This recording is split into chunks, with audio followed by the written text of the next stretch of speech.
una pregunta sería sobre, viendo la epidemia a escala mundial, la pandemia, en los primeros tiempos de la pandemia, allá por marzo, se hablaba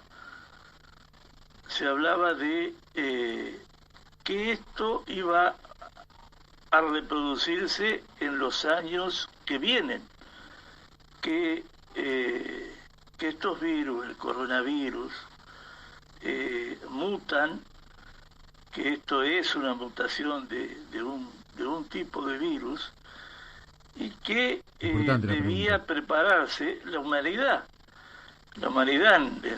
globalmente para una repetición intermitente de esta pandemia. Alguien usó esa expresión, pandemias intermitentes. Y en ese sentido he escuchado, he leído afirmaciones de que debíamos prepararnos a cambiar muchas de nuestras costumbres. Las costumbres que tienen que ver con, en los saludos principalmente, en la confraternización, el contacto físico, el abrazo, el estrechar una mano. Me viene a la mente los orientales que no usan estas manifestaciones de amabilidad y hacen una reverencia. La pregunta sería justamente cuál es el fundamento científico, si hay un fundamento científico, si se puede decir que las mutaciones de estos virus nos van a llevar a una situación inestable, una situación donde la humanidad va a tener que estar siempre preparada a esa posibilidad de una nueva pandemia. Bueno, muy interesante la pregunta, ¿eh? Es decir, esto ya se viene diciendo. ¿Qué va a pasar? ¿Vamos a vivir permanentemente? Esto ya lo han dicho. Fíjate que también han advertido de que habría un nuevo virus que sería mucho más letal que el COVID-19. Pero bueno, eso todavía parece no tener fundamento. Veamos, escuchemos la respuesta del doctor Mario Borini. Nuestro amigo oyente pregunta dos cosas. Si estamos en una pandemia, si esta se va a reproducir y cómo prepararnos. Esa es la primera pregunta. En realidad no estamos en una pandemia, estamos ahora en múltiples pandemias, porque desde que la OMS le bajó la exigencia de la alta mortalidad, se podría pensar que tenemos la pandemia de la depresión, la pandemia de la obesidad, la pandemia de la hipertensión, en fin, tenemos decenas de pandemias. Quiere decir que vamos a vivir en un régimen pandémico si esta definición se mantiene. Ahora, ¿cómo prepararnos? Evidentemente no hay posibilidad ninguna de eliminar la posibilidad de que haya una nueva epidemia, incluso a germen desconocido, que surge en la interacción con la naturaleza. Eso es una cosa que ha ocurrido siempre y se calcula que en este momento las epidemias en un 70% se deben a zoonosis, o sea, intercambios del hombre con la naturaleza y particularmente con los animales. Así que en eso estamos ya dispuestos a pensar que esto va a seguir ocurriendo. Ahora, ¿cómo prepararnos? Bueno, nosotros tenemos una inmunidad innata, una inmunidad también que viene con nosotros al nacimiento. Y después tenemos una inmunidad natural que es una inmunidad celular. O sea, tenemos por un lado el cuerpo con su fisicoquímica, que impide la penetración de elementos extraños, y por otro lado tenemos las células que reaccionan para eliminar los gérmenes y demás que entren al cuerpo. Ahora, eso es la inmunidad innata y la inmunidad natural. Todavía no hemos llegado a los anticuerpos. Se ha subvalorado esto, se ha subvalorado y debería ser colocado en un lugar adecuado. Y también se ha subvalorado la epidemiología. La epidemiología tiene tres patas.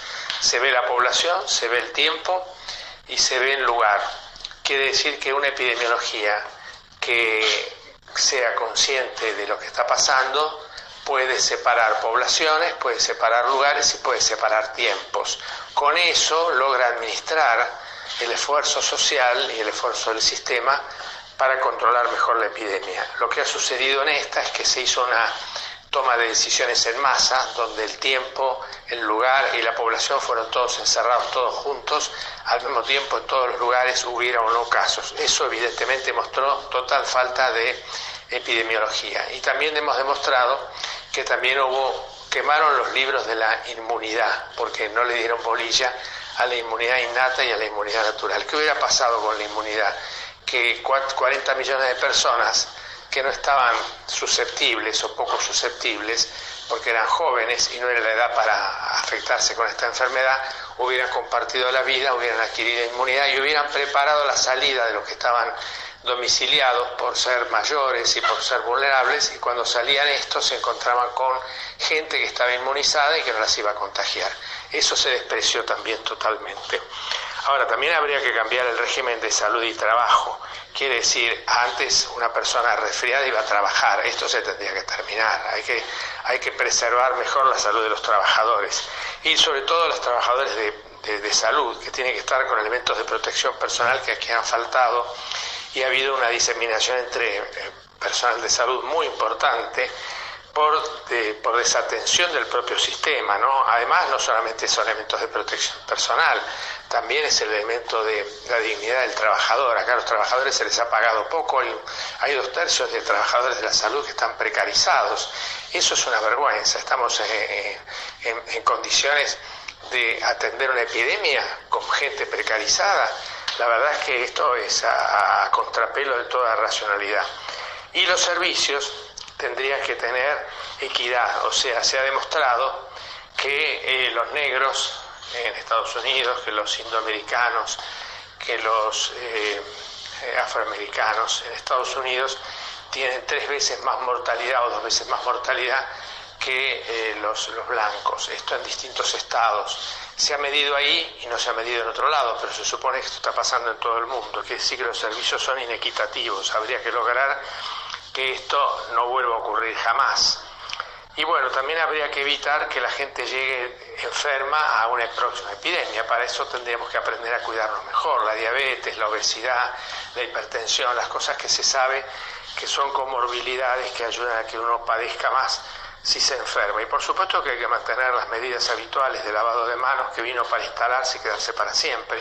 Es una medida sencilla, no necesita ponerse alcohol que te quita la grasitud de la piel, puede ser simplemente con agua y jabón bien lavado. Y además aumentar los mecanismos de solidaridad, o sea, la gente sana puede ayudar a la enferma, puede llamar al médico cuando alguien lo necesita, puede acercarle comida y dejárselo en la puerta de la casa, si es imprescindible hacerlo, y no tomar contacto con ella. Y además puede aumentar la comunicación. Nosotros hemos estado incomunicados, nosotros podemos comunicarnos con los medios telefónicos, con los medios por internet, por cualquier manera, y ayudar a que la gente que está sola esté acompañada y que pueda decirnos qué le pasa para que nosotros la podamos ayudar. Eso también debería fomentarse.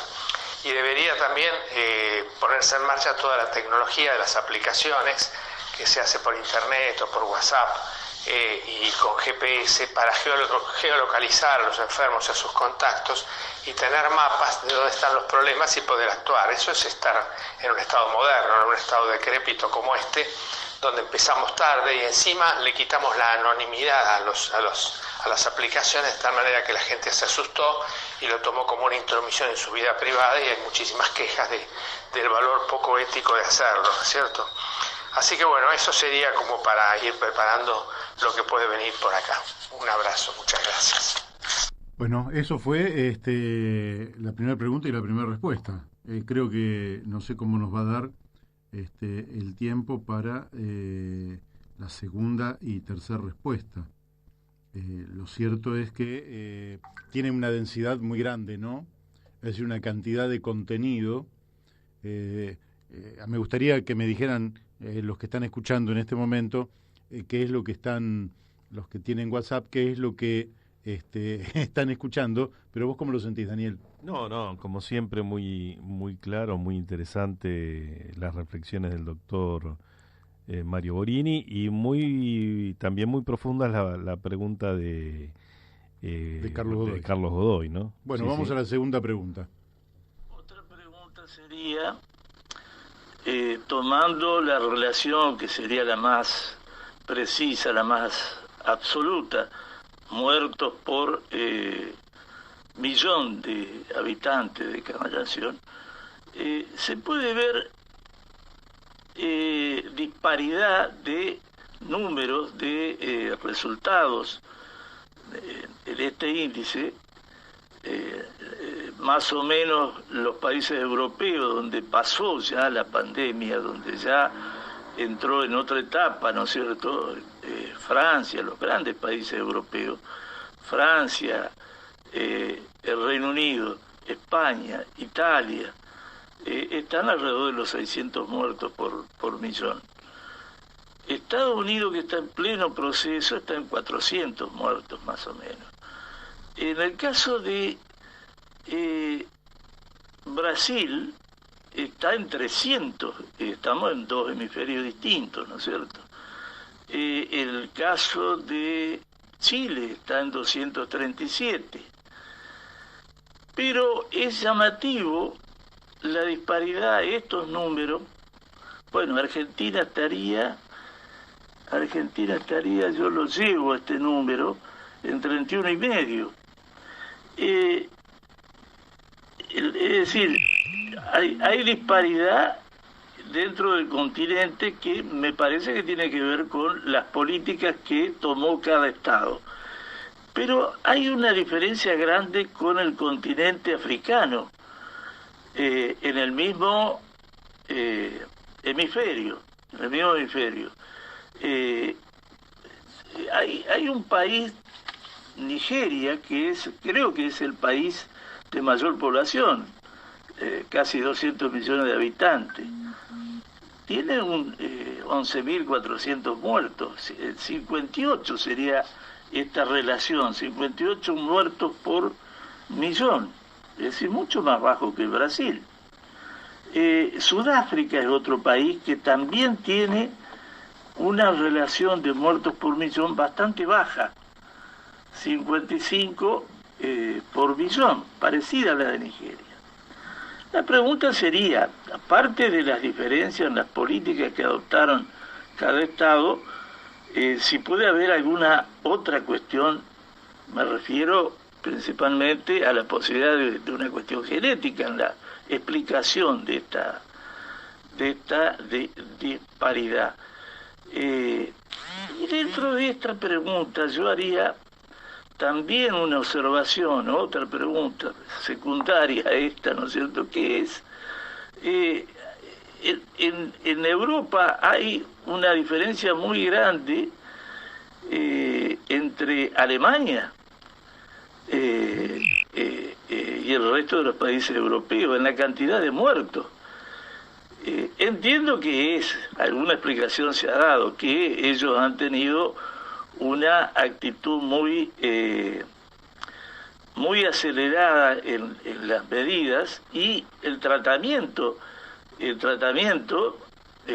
posible hoy, ¿no es cierto?, con los elementos que hay, de los contagiados, el tratamiento rápido de los contagiados.